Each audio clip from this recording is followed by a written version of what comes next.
The first thing that struck me was the heels. Emily never wore heels on weekdays unless there was something special. Even then, she usually kicked them off at the door. But that Thursday evening, they were still on, sharp, elegant black ones I didn't recognize.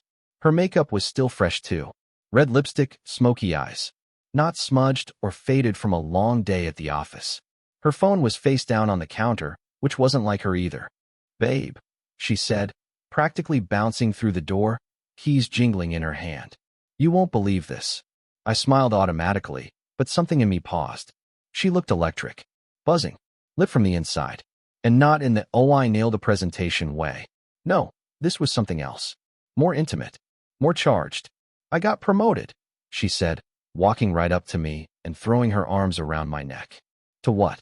I asked, my arms looping around her waist, feeling the tight press of her blouse, the subtle scent of perfume, vanilla and spice, something richer than her usual. "Senior marketing manager," she said, pulling back to meet my eyes, practically glowing. And guess who fast-tracked it?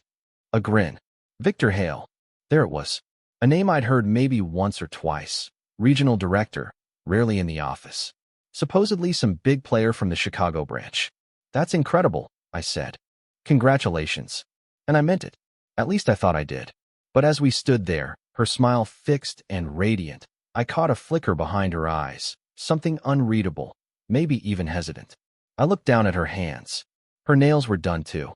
Fresh coat of burgundy. She never painted them on workdays. Emily let go of me, breezing past into the kitchen. She grabbed a wine glass before I could ask more questions.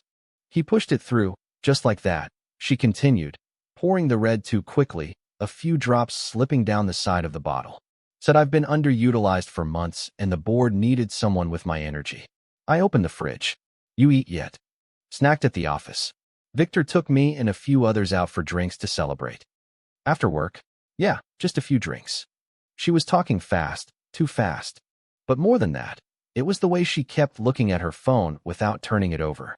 Every time it buzzed, her body twitched slightly, like it was hardwired to her pulse. That was the first night Victor Hale's name entered our home.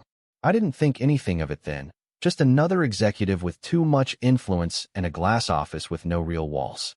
But over the next few days, his name came up again, and again, and again. By Monday, I'd heard more about Victor than I ever wanted to.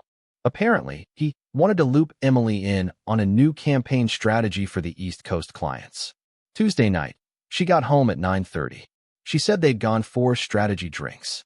Thursday, she was late again, texting me at 8:52 p.m., saying a last-minute meeting ran long.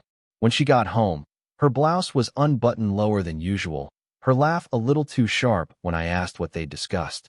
"He's just brilliant," she said, collapsing next to me on the couch. "One of those guys who sees 10 moves ahead. It's exciting to be around that." I just nodded. I try not to let my mind go there. You know the place. The dark little hallway where suspicion paces back and forth, whispering, "Don't be naive." You've seen this pattern before. But this was Emily. My wife. We'd been through too much together to let paranoia steal the spotlight. Right? Still, the seed was there, planted quietly in the dark soil of my gut. That Saturday, she had another team outing. This time a rooftop bar downtown. "No spouses. Company culture," she said with a laugh. "Victor thinks we should get to know each other better outside of cubicles." I almost asked, "Is that just you and him?" But I didn't. Instead, I waited up. At 1:04 a.m., I heard the garage door open. I watched from the hallway as she slipped off her heels, humming to herself. Her hair was wind-tousled. She didn't see me. She grabbed a glass of water, leaned on the counter, and smiled at her phone. Then she turned it face down again. I stepped out, pretending I'd just woken up. She jumped a little. "Jesus, you scared me." "Just came to get water," I said. She walked over and kissed me on the cheek. "Go back to bed, babe. Long day tomorrow." As I walked back down the hallway, I glanced at the kitchen clock. 1:09 a.m. I lay in bed that night, staring at the ceiling, listening to the shower run. It stayed on longer than usual. I heard her humming. The same tune she was humming when she smiled at her phone. Sunday morning, I was making eggs when she slid into a chair and said, "Victor thinks I should consider a transfer." "To Chicago?" She nodded, watching me flip the eggs. "Only for a few months. Training the new hires." getting a feel for the expansion projects. You'd live there? For a little. Maybe. It's not finalized. I set the plate in front of her, heartbeat suddenly louder than the sizzling pan. Is that what you want? I asked. She paused. I don't know. It's a big opportunity. Because Victor thinks so? She looked at me then, really looked. There was a flash of something sharp behind her eyes. You think I didn't earn this? No, I said too fast. I didn't say that. She stabbed at her eggs. You didn't have to. The rest of the day passed in strange silence. We cleaned the house, watched a movie, ordered takeout. The kind of quiet that sits heavy between you. Not angry, but unfamiliar, like sleeping in a stranger's bed. That night, I waited until she was asleep. I got up, went to the kitchen, and opened her phone. I didn't have her passcode. Never needed it. Until now. I stood there in the dark, holding her phone like a grenade with the pin already pulled. Chapter 1 ended right there. Not with a bang, but with a long, quiet click as I set the phone back down and walked away. I wasn't ready yet, but I knew something had started. And whatever it wasn't over. I flew out Monday morning. Company retreat in Colorado Springs. 3 days. Back Thursday. Then again the following week. Another trip, different city, this time Phoenix. I wasn't worried when I booked them. Not yet. The first trip was smooth. Quick meetings, long lunches, the usual corporate theater. But something started gnawing at me on the second night. Emily hadn't picked up my FaceTime call. Texted 10 minutes later. Sorry, babe. Passed out on the couch. Long day. But something didn't sit right. She never used to ignore calls, even when she was tired. And she didn't send her usual goodnight selfie, the one with her under the blanket and that sleepy half-smile she knew I loved. That little ritual had become a string between us when we were apart. By Thursday morning, I convinced myself I was being ridiculous. I grabbed coffee and flew back, smiling as I pictured her at the airport waiting for me, arms crossed like she always did when I was late to baggage claim. She wasn't there. I took an Uber home. When I walked through the door, she was on the couch in leggings and a t-shirt, laptop open, hair messy like she'd just rolled out of bed. She looked up like she'd forgotten I was coming back that day. Oh, you're home early. It's 5:30. She blinked at the clock on the oven. Shit. I lost track of time. I dropped my bag and stepped toward her. She kissed me on the cheek, barely, and went back to typing. Just finishing a deck for Monday. I stood there a moment, unsure of what to do with myself. Something in the air had changed. Not dramatic, just different. Subtle, like someone turned the thermostat down 3 degrees. That night we didn't have sex. Not that I expected it. We were both tired, but there wasn't even the closeness. She curled up with her laptop in bed and fell asleep before I brushed my teeth. The next morning, I woke up to an empty bed and a sticky note on the nightstand. Had to head in early. Coffee's on. Love you. 2 hours later, I noticed something odd. She'd left her location sharing turned off. I didn't even know I'd noticed that kind of thing until it changed. But there it was. The little gray circle next to her name, instead of the usual dot showing her at the office. It felt like someone had moved a piece on the board when I wasn't looking. That second trip came fast. Phoenix was even shorter, 2 nights. On the first night, I called her at 8:15. No answer. I tried again at 9:03. Nothing. At 9:47, I got a text. Sorry, love. Crashed again. This week has been brutal. The next night, same thing. FaceTime call, declined. Text at 10:12. Out with the team. I'll call in the morning. Sleep tight. Out with the team? On a Thursday? I replied. Everything okay? She didn't answer until 7:20 the next morning. Yep. Just tired. Love you. That was it. When I got home, the house smelled like lavender candles and something faintly citrusy, like a perfume I didn't recognize. The sheets were fresh. So was the trash. No laundry in the hamper. Too clean. She came out of the bathroom wrapped in a towel, surprised to see me again. I thought you said your flight was tomorrow, she said. I texted you this morning. Oh, shit. I must have missed it. She was flushed. Damp hair. No makeup. Her phone buzzed on the counter, but she didn't look at it. Just flipped it face down. Again. I started paying attention to every detail after that. We still had sex that weekend. Once. But it was different. She was distant, half there. Her body moved, but her eyes didn't linger. She didn't kiss me like she used to, soft at first, then deepening like she couldn't help herself. Now, it was like she was going through the motions. Afterward, She turned over, said she was cold. And that was that. I lay awake for 2 hours staring at the ceiling, her breathing soft beside me. My mind kept looping through the same questions. Was this just stress? Was I overthinking things? Or had she already crossed a line she couldn't uncross? The next week, she was on her phone more than usual, especially in the evening. Texts, notifications, always silenced, always face down. I noticed she started taking it with her into the bathroom. She never used to do that either. I didn't say anything. Not yet. I wasn't ready to accuse her of something I couldn't prove. I told myself, maybe it's nothing. Maybe it's work. Maybe it's Victor. But my gut was no longer calm. That seed planted weeks ago had started sprouting roots. And the worst part? She seemed relieved when I mentioned I had another trip scheduled in 2 weeks. Not sad. Not clingy. Not asking if I could skip it. Relieved. She smiled, kissed my cheek, and said, "You've been working so hard. Maybe a change of scenery will be good." That night, she fell asleep with her back to me again. I lay there with one hand resting on the cool space between us, wondering how long it had been since she reached for me first. Not just for sex. For anything. A touch. A kiss. A slow moment with no reason except love.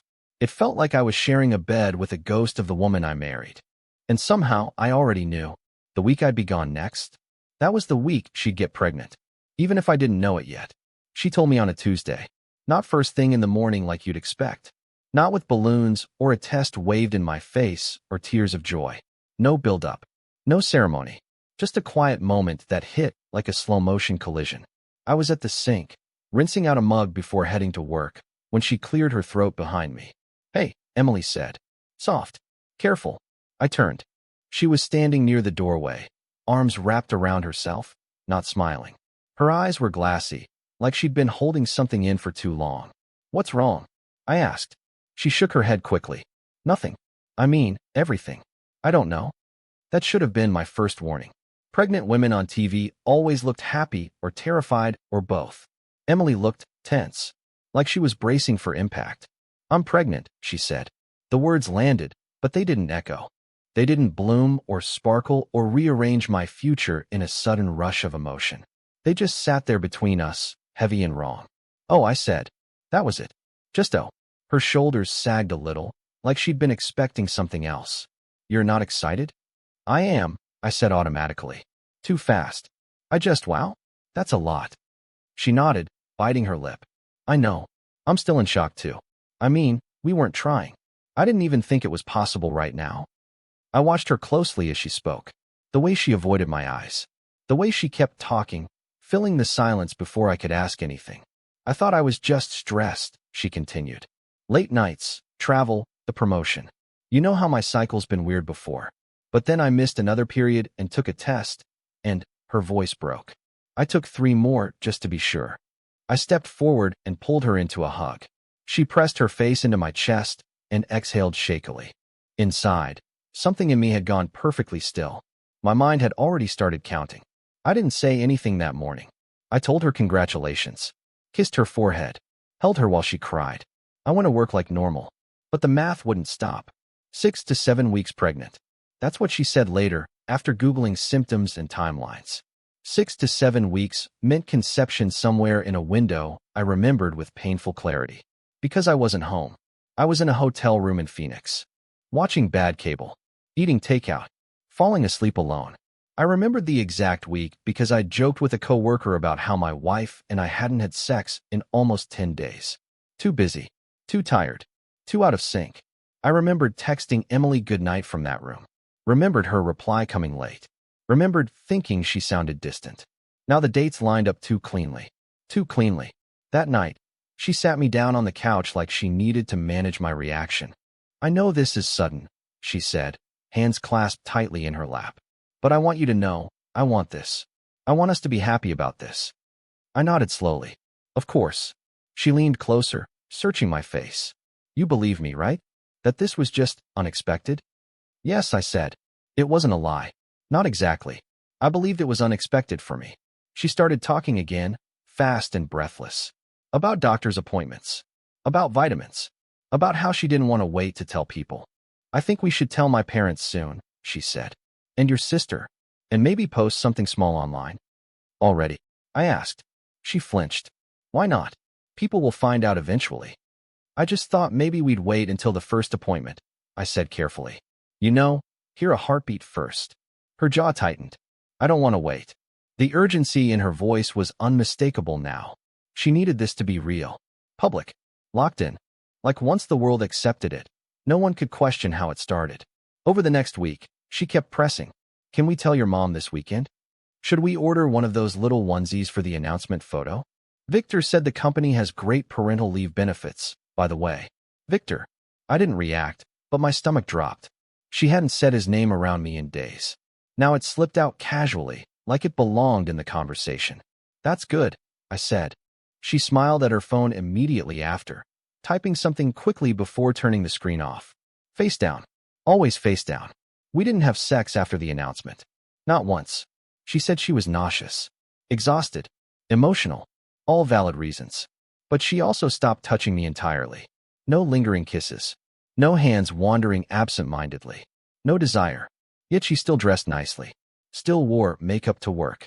Still took late calls in the bedroom with the door closed. I lay awake one night listening to her whisper into the phone, laughing softly. When she came back to bed, she curled toward the edge, one hand resting protectively over her stomach. I stared at the ceiling and wondered when exactly I'd stopped being part of this pregnancy. At her first appointment, she asked me to wait in the car. They're just doing blood work, she said. Nothing exciting yet. I sat there gripping the steering wheel, watching couples walk in together, hands intertwined, smiling nervously. When she came back out, she was radiant. They confirmed it, she said. Everything looks good so far. I smiled. I congratulated her again. But as I drove us home, one thought looped endlessly in my head. She never once said the baby was mine. Not directly. Not even once. And I didn't ask. Because some part of me already knew the answer. I didn't accuse her. Not directly. I didn't storm in waving calendars or piss-soaked test strips. That's not how I operate. That's not how we ever worked. Instead, I started asking questions. Gentle ones. Lightly worded, with a smile. Like a husband just trying to understand what his wife was going through. So, when did you say your last cycle started again? I asked one morning over coffee. She froze mid-sip. Just for a second. But I noticed. I don't know, she said quickly, setting the mug down. A few weeks before I found out. Why? I shrugged. Just curious. Trying to wrap my head around the timeline. That's all. She didn't respond right away. Her fingers tapped the edge of the table, eyes down. Well, she said after a beat. Stress affects cycles, right? You know mine have always been unpredictable.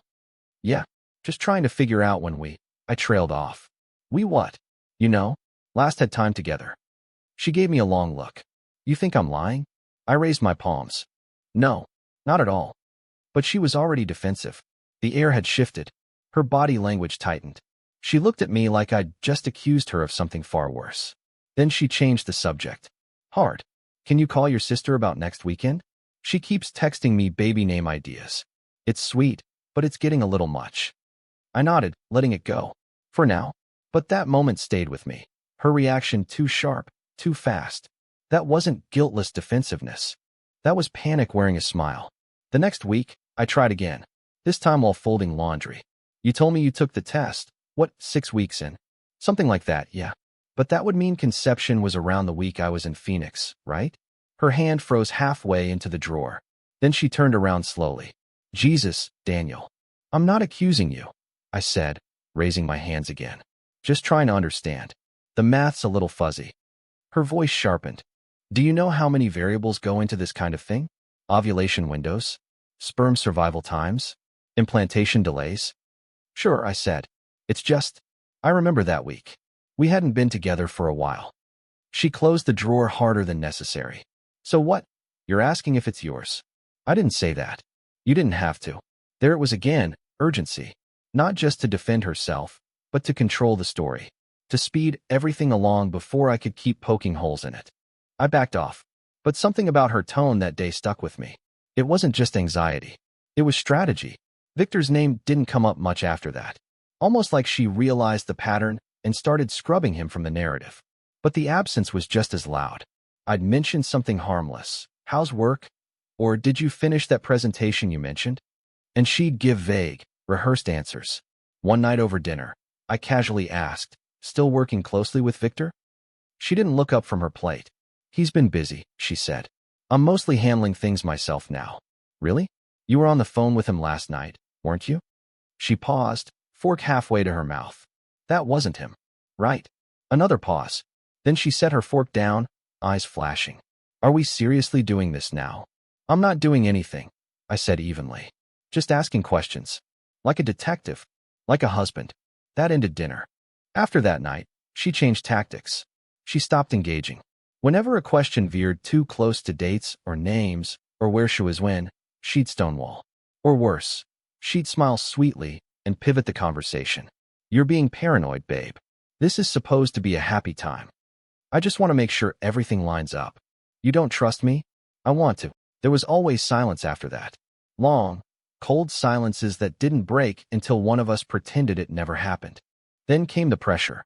She started pushing hard, relentlessly, to make the pregnancy public. "Let's post something," she'd say while scrolling Instagram.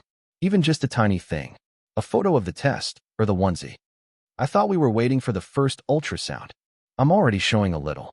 People are going to start asking questions. I just think we should be cautious." "We are being cautious," she snapped. "This is our baby, Daniel. Why are you acting like it's some kind of secret?" I didn't answer, because I already knew the answer.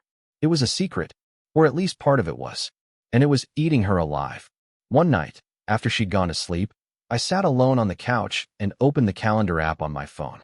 I started scrolling backward. Phoenix trip, April 8th to 10th. Her estimated conception window, April 6th to 12th.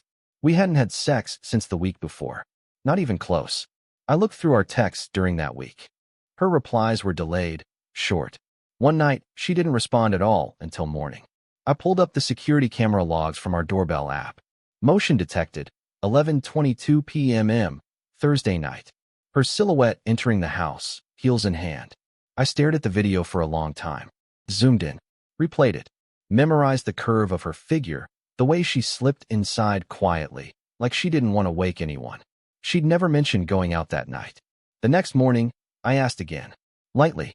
Casually. "You were out pretty late Thursday that week I was gone." She blinked. "What?" "Thursday night.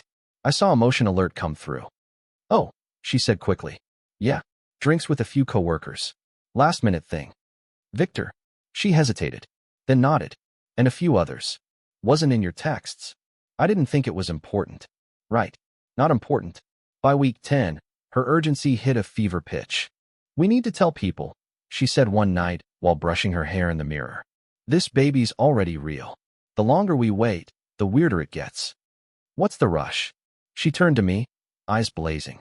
"Because I'm tired of pretending like everything's normal when you clearly think it's not." I stepped into the room, my voice quiet. "Then help me understand. Walk me through it."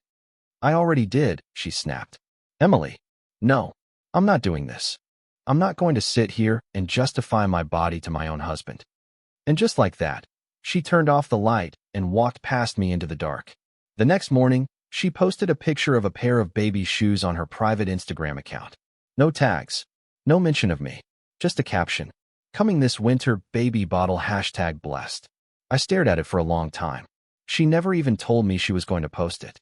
And still, I didn't comment. Because I wasn't sure if I was the father. And I wasn't sure if she was ready to admit I wasn't either. Emily went into labor on a Thursday morning in early January. The roads were icy, the sky still black. She woke me up around 4 a.m., hunched over in the bathroom, gripping the counter with white knuckles and a breathless whisper. "It's happening." There was no emotion in my chest. No panic, no excitement, just a quiet, mechanical readiness. I got the bag from the closet, started the car, held the door while she waddled out, one hand pressed to her side. This was supposed to be one of the best days of our lives. It didn't feel like mine. The hospital lobby smelled like antiseptic and cinnamon, the weird holiday blend they pumped through the vents this time of year. We rode the elevator in silence, Emily clutching her belly, her breathing sharp and shallow. A nurse met us at the maternity ward entrance with a clipboard and an efficient smile. "You must be the Parkers," she said. "We've got you in room 412. Follow me, and we'll get you checked in." I rolled the suitcase behind us while Emily leaned into the nurse's shoulder. She looked up at me once, just a glance, but it was enough. She was scared, not just of labor, of me, of what was coming. The room was sterile but warm, walls painted soft pastel green. A bassinet stood ready in the corner. Machines beeped gently as the nurse fitted Emily with a monitor and started the paperwork. Name of the father? The nurse asked, flipping to a familiar-looking form on her clipboard. Emily hesitated. Then, Daniel Parker. The nurse smiled. Great. We've got everything pre-filled from your OB. You'll just need to sign here, Mr. Parker. She handed me a pen and pointed to the signature line beneath the words legal acknowledgement of paternity. I didn't move. My hand stayed at my side, fingers twitching slightly. The nurse tilted her head. Is there a problem? Emily's eyes were wide. Her lips parted. Daniel, she said softly. It's just a form. No, I replied, voice steady. It's a legal document. The room went still. The nurse glanced between us, awkward now. If you'd like to review. I'm not signing anything until a paternity test is done. Emily let out a breath. A sharp, broken exhale. You're seriously doing this now? I looked at her. Not angry. Not even hurt. Just tired. Yes. She turned her face toward the ceiling, blinking rapidly. The nurse backed away, mumbling something about giving us space. When we were alone, Emily sat up straighter on the bed, arms crossed over her belly like armor.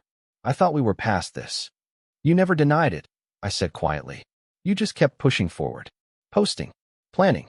Naming. She didn't respond. I kept waiting for something. A conversation. An explanation. Even a lie. But you gave me nothing. Her voice broke when she finally spoke. Because I thought it would go away. That if I loved you hard enough, if I made it real enough, you'd believe it was yours. I nodded slowly. And is it?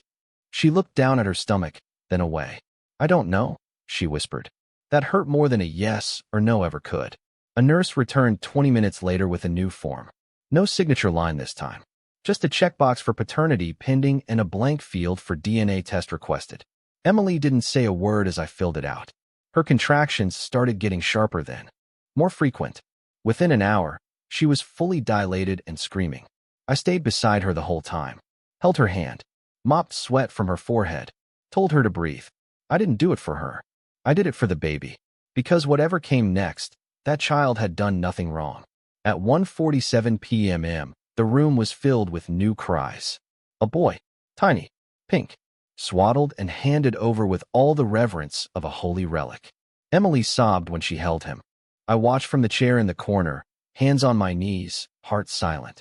Later that evening, as nurses checked vitals and adjusted monitors, Emily looked over at me and said something I'll never forget.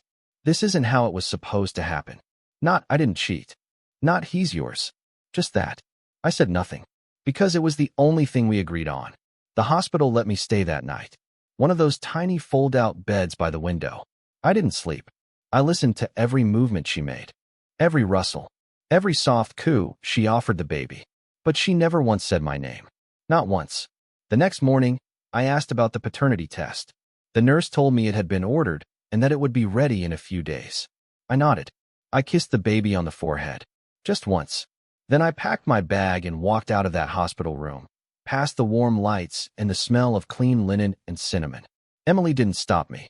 She didn't ask me to stay. In the elevator, I stared at my reflection in the silver doors. Same coat, same shoes, same face, but everything else was gone. The version of my life I'd spent a decade building had collapsed with a single refusal. I didn't feel triumphant. I didn't feel anything. Only one word repeated itself in my head, over and over, all the way to the parking garage. Why? I left the hospital with a duffel bag and a heart that didn't beat the same. No destination. No plan. Just keys in my hand and ice in my veins. I got in the truck, sat there with the engine running, and stared out at the slush-covered lot until my coffee went cold in the cup holder. I could have gone home. I didn't. Instead, I started driving. City lights blurred into gray as I followed I-25 north through Denver, then cut east without thinking. The roads were mostly empty, too late for rush hour, too early for late-night chaos. It felt like the world had hollowed out just for me. A corridor of silence. A cocoon where nothing could interrupt what I was feeling. Which, in truth, was nothing. That scared me more than rage would have. I hit Cherry Creek just after 11 p.m. Expensive homes, gates, privacy hedges, quiet money neighborhoods where you could cheat in peace. I knew where he lived. Emily had mentioned it once in passing, months ago. Victor lives near the reservoir, she'd said while swiping through Zillow, half mocking the price of something that cost 3 times our own mortgage. But I remembered. I turned down a manicured street lined with frosted trees and soft porch lights, and there it was. Third house on the right. Modern, sterile, steel, and glass. The kind of place you don't live in. You display yourself inside of it. Victor Hale's home. His car was parked on the street. A company-leased black Mercedes SUV. Plates matched what I'd seen on LinkedIn profile photos and marketing event coverage. And the house lights were still on. I pulled up on the opposite side of the road and killed my headlights. Just sat there, watching. I don't know how long I stayed in that truck. 30 minutes? An hour? It could have been 10. Tom got soft around the edges. Inside the house, movement, shadows through tall windows. A man, tall and square-shouldered, passed through the living room. Another figure appeared. A woman. Blonde. Not Emily. He was entertaining. Ironic. I was sitting in a truck soaked with truth, and he was sipping wine in a $1 million living room, completely unaware. My grip tightened around the steering wheel. The kid was only 2 days old. The paternity test hadn't come back yet. But I didn't need it. Not anymore. I'd already seen what I needed to see. In Emily's face, her voice, her fear. And in the absence of one word, yours. I played it all back in my mind while the heater hummed quietly. The promotions. The late-night calls. The strategy drinks. The pregnancy. The pressure. The silence. She hadn't chosen me. She'd chosen convenience. Stability. Someone who'd stand by the crib and sign the form and smile for the picture. But I hadn't smiled. And I hadn't signed. And now, here I was, parked across the street from the man who unraveled my marriage with charm, position, and expensive cologne. He probably never even thought about me. I got out of the truck and walked to the sidewalk. Just to feel the cold. Just to feel anything. Victor's house was quiet now. The Mercedes sat under a streetlight like it owned the block. Pristine. Polished. Perfect. I thought of Emily in that delivery room, whispering, "This isn't how it was supposed to happen." Then I thought of her curled up on our couch, phone face down, eyes glowing from late-night texts. I thought of her posting baby shoes on Instagram without tagging me, smiling at a future that didn't include truth. And I thought about how many nights she'd told me she was working late. How many of those nights Victor's car had been parked just like this, right there. And still, I just stood on the sidewalk. Until I didn't. I walked back to my truck, started the engine, pulled into gear, and reversed. Hard. The bumper connected with the back of the Mercedes with a crunch that was deeply, disturbingly satisfying. Metal crumpled. Plastic shattered. I shifted into drive. Pulled forward. Then reversed again. Harder. This time, the impact shoved the SUV into the curb, its alarm shrieking into the cold night like it was just realizing it had been violated. Lights flicked on in houses down the block. A door opened somewhere. I stayed in the truck, breathing heavily, engine idling. The sound of the alarm was distant under the rush in my ears. It wasn't revenge. Not really. It was punctuation. An end mark to the quiet I'd been carrying for months. Victor came out 2 minutes later. Boxers, robe, no shoes. He stood in the driveway staring at his mangled car with disbelief, the kind only the arrogant feel when something in their world gets broken. He spotted my truck. I didn't move, didn't drive away. He took 2 steps toward me, then stopped when he saw my face through the windshield. Recognition flickered across his expression. His hands curled into fists. Then he turned and pulled out his phone. The police showed up 15 minutes later. Neighbors peeked from behind curtains. Victor paced the sidewalk, gesturing wildly to the officers, trying to keep his voice low but animated. I stayed in the driver's seat, engine off, hands on my lap. When a female officer approached my window, I rolled it down. She asked for my license. I gave it to her. She asked if I'd been drinking. I said no. She asked if I had a reason for what I'd done.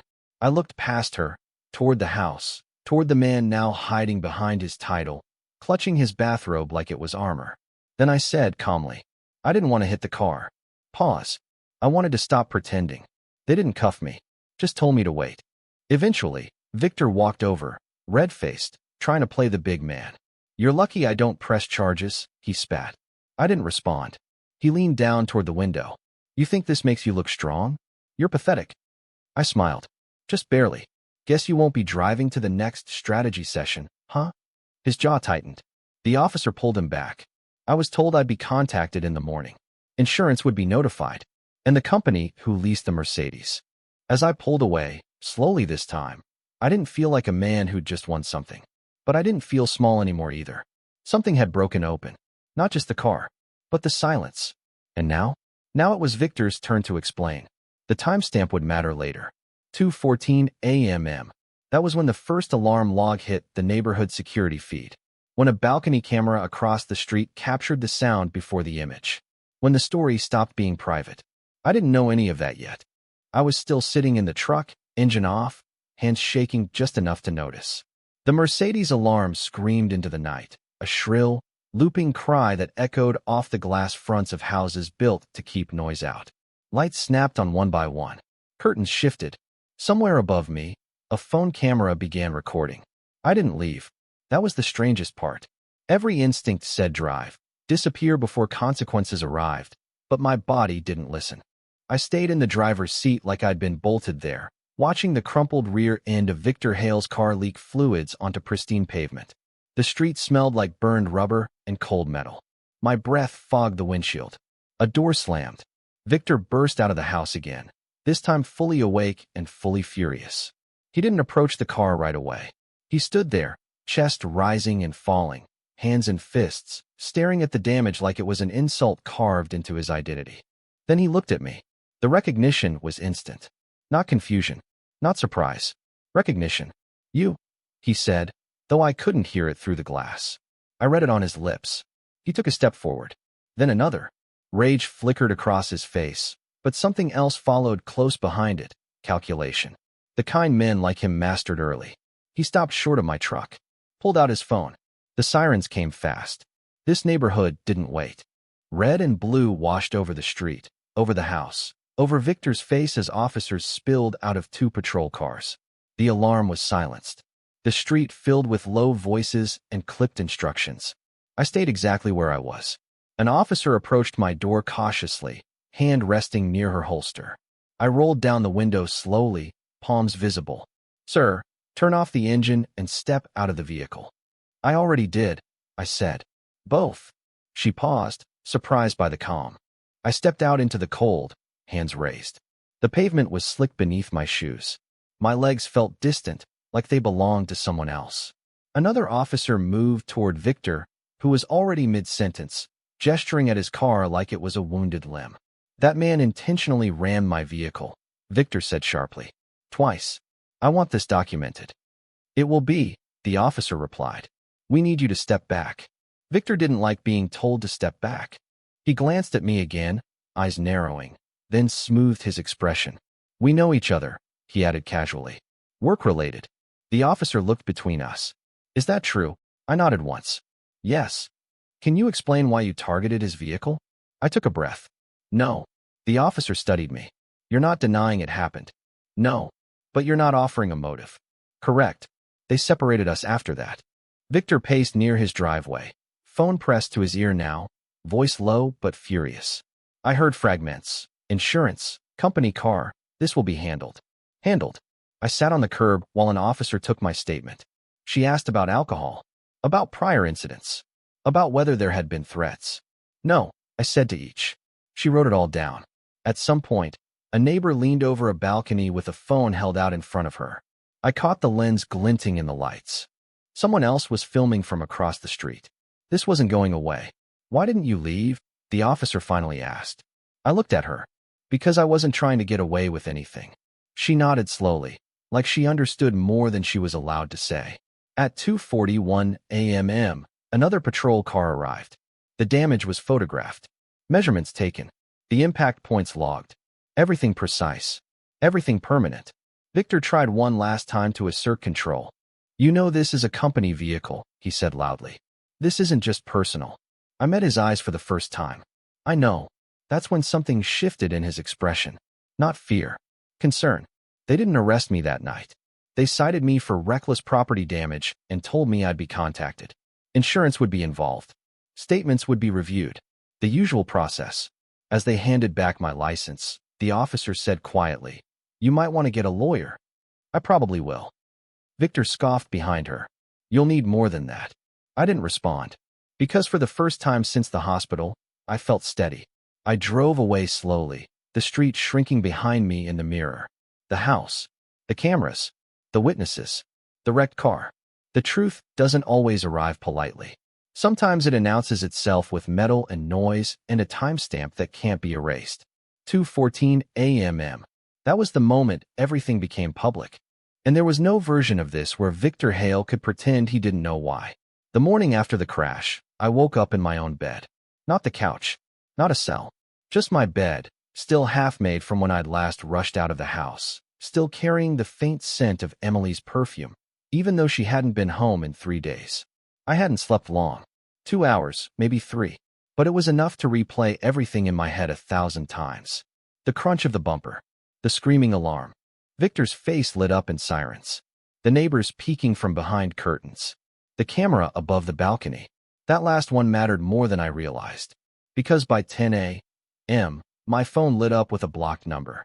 Mr. Parker? A clipped voice asked. This is Detective Malloy with Denver Metro PD. We'd like to schedule a time for a formal statement regarding last night's incident. I already gave a statement. That was preliminary. We're conducting follow-up interviews. There's additional context now that may be relevant. Context. There was a pause. The incident was recorded. At the same time, someone else was giving their own version of the story. Victor Hale. And he wasn't just talking to the police. He was on the phone with corporate. Not just HR, executive compliance. Because the car I'd hit wasn't his. It belonged to the company. Registered under a marketing fleet policy with commercial insurance coverage, GPS tracking, and quarterly audits. A vehicle used for authorized business operations. Meaning, what Victor did with that car mattered. Where he went. Who he drove. When he drove them.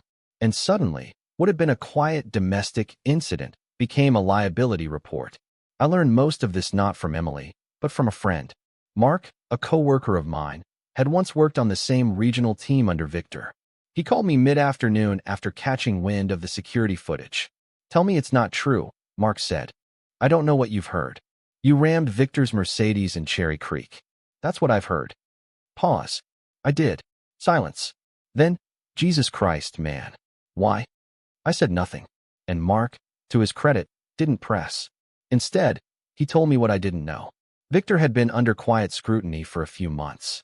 Rumors, nothing concrete, just whispers about favoritism, unexplained promotions, blurred boundaries with younger staff. Emily's name had never come up. Until now. By 3 p.m., corporate HR had scheduled a formal interview with Victor. It wasn't optional. He arrived suited, polished, pretending the scuff on his temple from last night's chaos wasn't still red. They asked him the obvious first. Why had an employee's husband targeted your vehicle? Victor deflected. Said I was unstable. Said Emily had expressed concern about our marriage. That I had mental health issues following the pregnancy. But HR didn't stop there. They requested his expense reports. Reviewed location pings from the car's GPS, compared them to Emily's work schedule. And things started to crack. April 6th, dinner charged to a client that didn't exist. April 8th, parking receipt 4 blocks from Emily's apartment. April 9th, hotel bar tab logged as a networking expense with no attendees listed. April 10th, mileage reimbursement for a late-night drive between Boulder and Cherry Creek. Every one of those dates overlapped with the conception window. Every one of them matched the week I'd been out of town. And none of them included clients. Victor started to sweat. Not in front of HR, but in text messages to mutual friends. I saw the screenshots later, leaked from a colleague, someone who'd always hated his arrogance. They're digging through my car logs, trying to link me to Parker's wife. This is getting bad. Damn right it was. Meanwhile, Emily still hadn't called me. I texted once that afternoon. Did you hear from Victor? No reply. I waited 6 hours.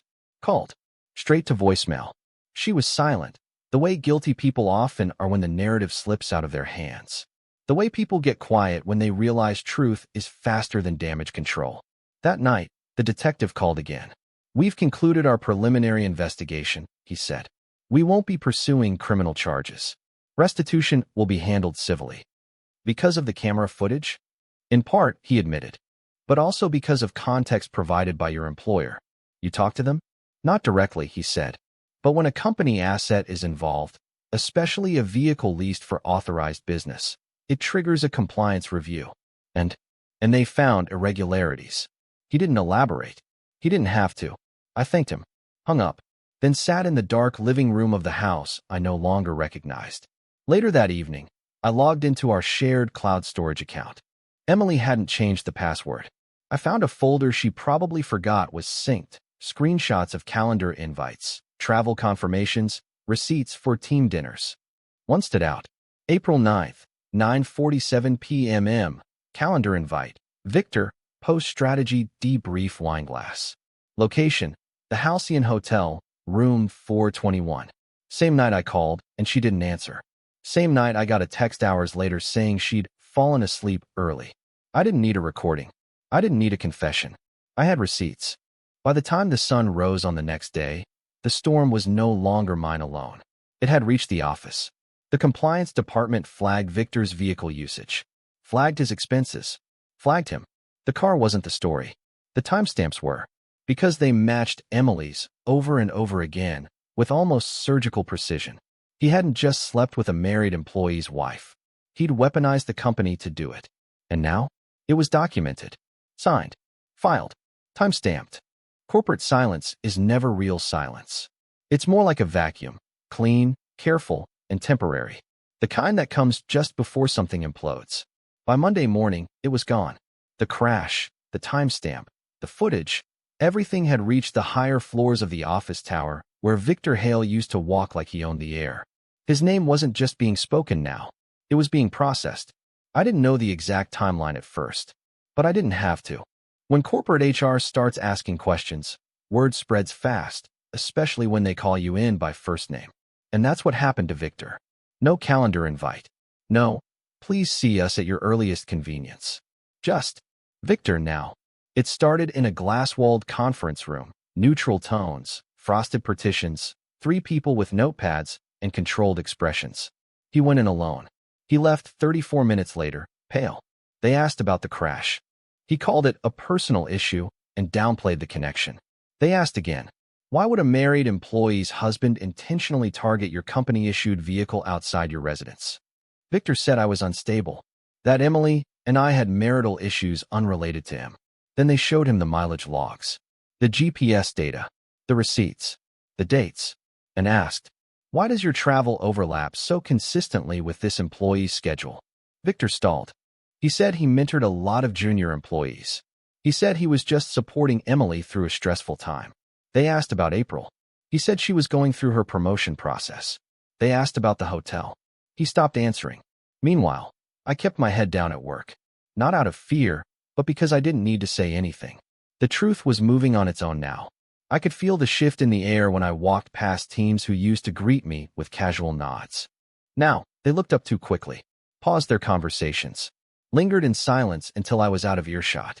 People knew, not just about the crash, but why. The questions had been asked. The story was forming. And Emily's name was no longer safe.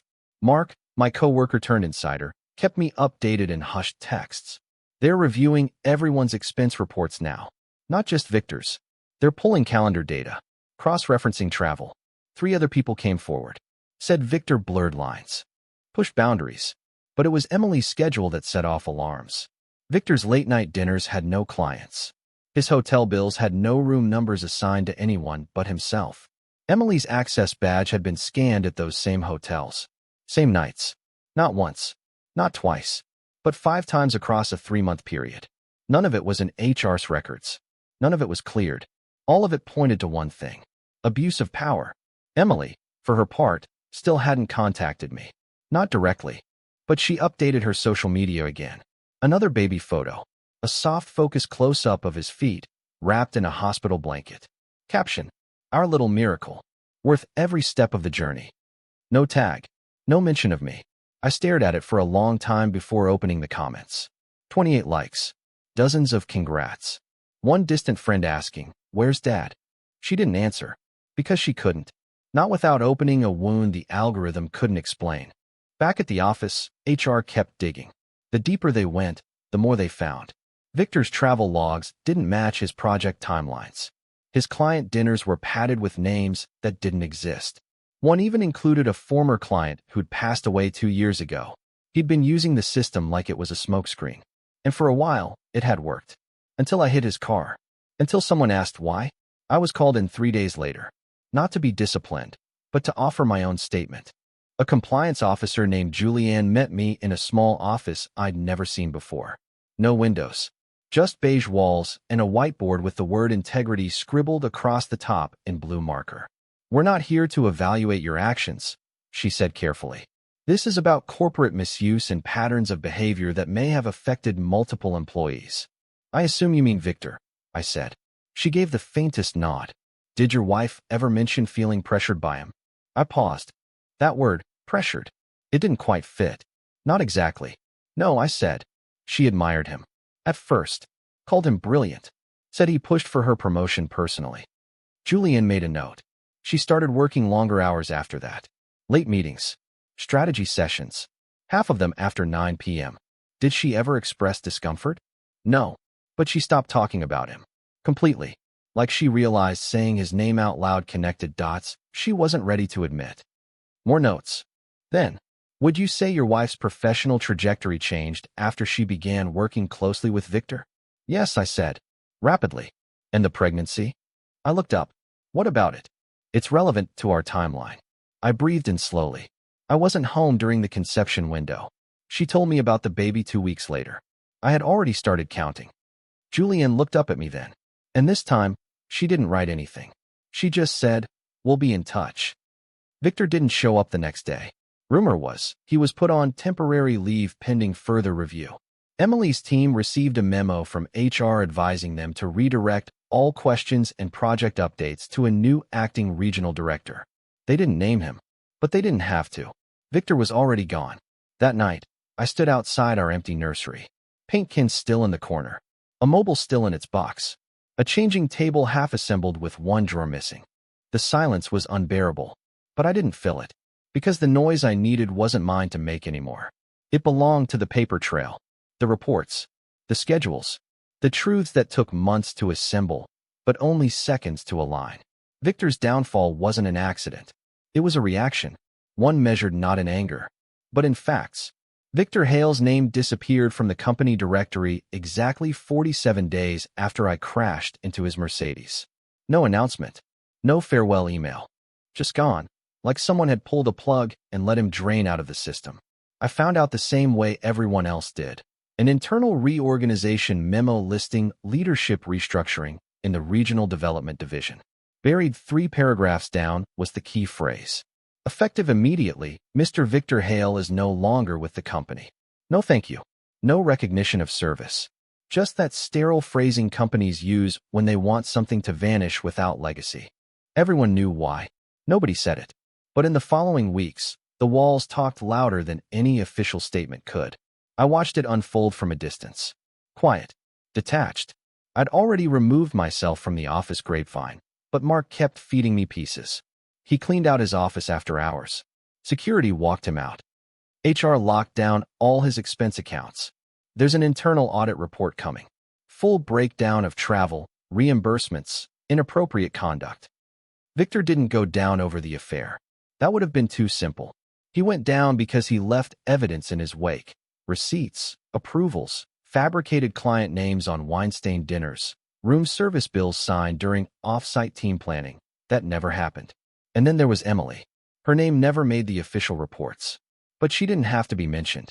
Everyone saw the baby photos. Everyone counted. I got the DNA results the same week Victor's termination email went out. An envelope. Plain. Clinical. I didn't open it right away. Just stared at it under the kitchen light, like it might change on its own if I waited long enough. But it didn't. It said what I already knew. Probability of paternity, 0%. Not a question. Not a maybe. 0. My name had been typed on the birth certificate form in the hospital. She had asked me to sign it. Eyes wide, voice soft. I had refused. And now the silence I'd held on to for 9 months was finally justified in black ink. I told Emily in person. She was holding the baby when I walked into her apartment. Her eyes flicked to the envelope in my hand, and she froze. She didn't ask what it said. She didn't need to. Instead, she whispered, You're still his father to him. I looked at her, looked at the child, then said the one thing I had never let myself say until that moment. No, I was your husband. I would have been his father, but you made sure I couldn't be either. She didn't cry. Maybe she'd already done all her crying. Maybe there wasn't anything left. She handed the baby off to her mother and followed me to the door. I never meant for it to go this far, she said. I turned back to her. You didn't mean for me to find out. That's not the same thing. She didn't argue. She just shut the door softly behind me. And that was the last time I saw her with the baby in her arms. The divorce process moved faster than I expected. The DNA test was a legal wrecking ball. No custody to negotiate. No visitation. No mediation. It was over before she could blink. Our 10-year marriage ended in 97 days from filing to final decree. She didn't fight it. She didn't have the grounds to. The court didn't care about why. It cared about what was provable. And the paternity test proved everything. The last rumor I heard about Victor came from someone in compliance. He tried to apply for a job at another firm in the same industry. Didn't even make it to interviews. His name was flagged in a private HR network, a quiet whisper shared between directors. Watch this one. Pattern of manipulation. Took down a division. Cost us 2 clients. The world never officially blamed him for the affair. But behind the scenes, he'd been marked, not as a predator, but as a liability. The kind of man who let ego lead the strategy. The kind who blurred the lines until they burned. And Emily? She moved back in with her parents. Started working remotely. Posted photos of the baby with vague captions about overcoming and new chapters. She never mentioned me again. Never admitted it. Never apologized directly. Her story became one of survival. But she edited out the part where she lit the match. People kept asking me why I never lost it. Why I didn't scream at her. Confront Victor publicly. Go to court. Demand more. I always gave the same answer. Because the truth didn't need my anger. It just needed to be undeniable. And eventually, it was. I still think about that night sometimes. 2:14 a.m. The crash. The sound of steel folding. The moment the silence cracked wide open. It was reckless. I don't deny that. But it was also the exact moment the story stopped being hers. And started being ours. Mine. The company's. The baby's. Even Victor's. Because the truth doesn't knock politely. Sometimes it hits the back of your car in a quiet neighborhood. And when it does, you either face it or get crushed under it. The legal end came on a Thursday morning in March. A digital PDF in my inbox. Subject line. Finalized decree, Parker versus Parker. There was no fanfare, no phone call. Just a quiet thud in my chest when I clicked it open and saw my name standing alone at the top of the page. No cosigner. No join anything. Just me. And at the bottom, a judge's signature. That was it. 10 years, gone in under 10 megabytes. I didn't cry. I didn't even pour a drink. Instead, I drove out to the lake, our lake. The one where Emily and I used to walk trails, years ago, when our biggest fights were about who left wet towels on the bed. I parked, got out, and walked the long path to the waterline. It was early spring, still cold, the wind moving across the surface in sharp little gusts. A couple walked past with a stroller. I didn't look down. I stayed there a long time. Long enough for the sky to shift from gray to gold. Long enough to ask myself all the questions I'd been avoiding. Had I seen it coming? Yes. And no. There were signs. Her perfume on days she never used to wear it. The sudden obsession with fitness. The way she started locking her phone. Not to hide anything, she claimed, just company policy. But there's a difference between suspicion and knowing. Between fear and proof. And when the proof finally came, it wasn't explosive. It was surgical. It bled me slow. The truth is, I didn't time my revenge. There was no master plan. I didn't hit that car to ruin Victor. I hit that car because my world was collapsing in silence and I needed to make noise. And it worked. Because that crash was the first honest sound in a very dishonest year. It was the spark that forced everyone to look. Forced them to open logs and files and eyes. Forced Emily to stop pretending. Forced Victor to step out of his polished image and show the mess underneath. Forced me to stop doubting myself. The paternity test was what sealed the legal end of it. But the emotional ending came weeks earlier. I remember the exact moment. It wasn't the crash. Wasn't the hospital. Wasn't the DNA results. It was a voicemail from Emily's mother. A single message. Soft, tentative. Daniel, I know this is a lot. And I know you probably don't want to hear this, but I just want to say I'm sorry. For her. For all of it. You were a good man to her. We all saw that. You didn't deserve how this happened.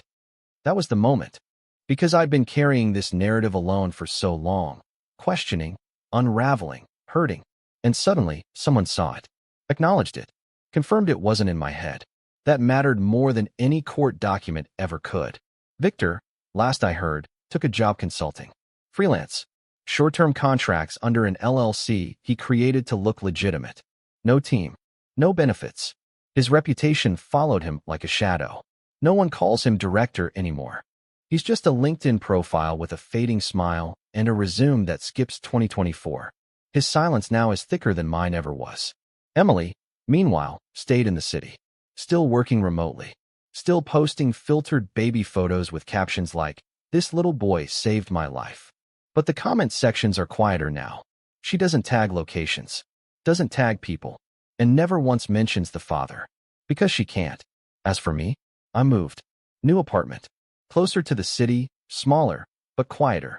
I sold the truck. Too many ghosts in the steering wheel. Got something older, less aggressive. I started seeing a therapist.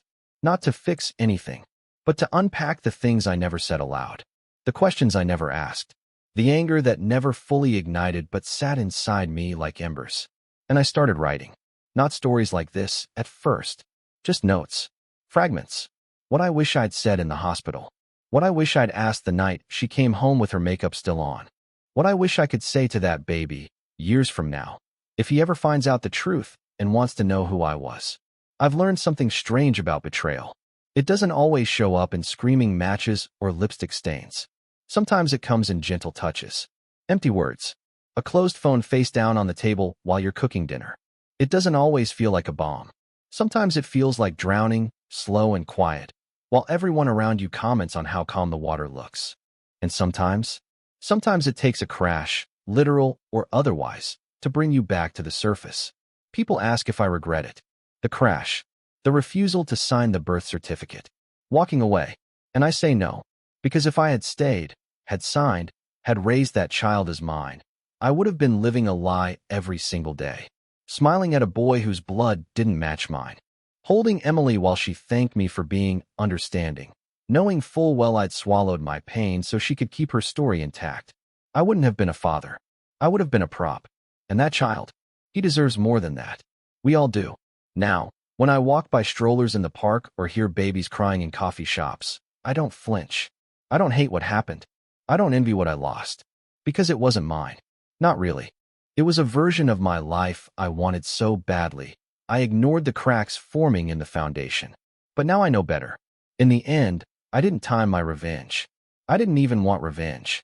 What I wanted was the truth. And in the strangest, cruelest way, the truth came right on time.